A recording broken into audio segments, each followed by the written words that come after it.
The path to Wi-Fi is full of unexpected twists, like black hole research and a Hollywood starlet. Let's rewind. During World War II, actress Hedy Lamarr and composer George Antheil created a system that let radio signals hop between frequencies so enemies couldn't jam them. At the time, it wasn't used, but decades later, the spread spectrum concept became one of the foundations of modern wireless communication. Jump ahead to the 1970s.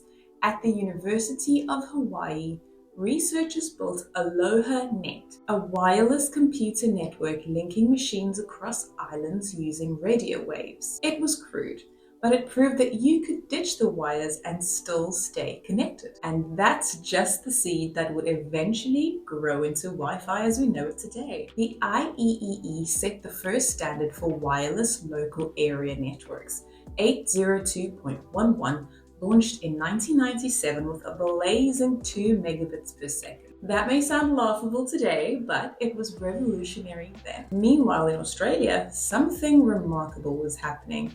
A team at CSIRO, led by Dr. John Sullivan, was trying to detect black holes. To clean up faint signals from deep space, they built tools to reduce interference. It turned out the same exact tools were perfect for wireless networks on Earth. Their chip became a cornerstone of Wi-Fi and later earned the CSIRO over $1 billion in patent settlements. If you're enjoying the story of science and serendipity, hit like and subscribe because the twists only get better from here. In 1999, a group of companies formed the Wi-Fi Alliance to standardize and promote the technology. They needed a catchy name, and believe it or not, it was almost called blank speed. Thankfully, someone suggested Wi-Fi, inspired by hi-fi stereos. And here's a fun fact. Wi-Fi doesn't actually stand for anything. By the early 2000s, Wi-Fi had broken free. Homes, coffee shops, airports, you could log on almost anywhere. Laptops, game consoles, printers, even cameras were connecting. Of course, some quirks came with it as well. Wi-Fi shares the same 2.4 gigahertz frequency as your microwave. That's why streaming a video while reheating your dinner sometimes ends badly. Then came smartphones, and everything changed again.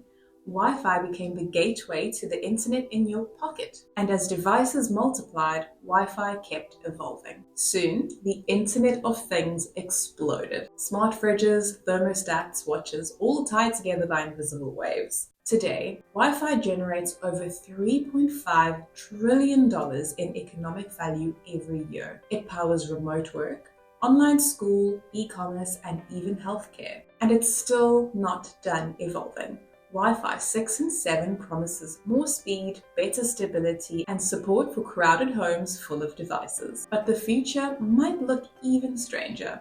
Li-Fi, using beams of light from LED bulbs to transmit data, could transform places where Wi-Fi falls short, like hospitals or airplanes. Imagine streaming through your ceiling lights. That's pretty cool. So from wartime inventions to black hole research, from Hawaiian islands to your living room, Wi-Fi's history is a story of unlikely connections. I think it's pretty cool. If there is something random that you would like to know the history of, let me know in the comments and the next video can be inspired by you.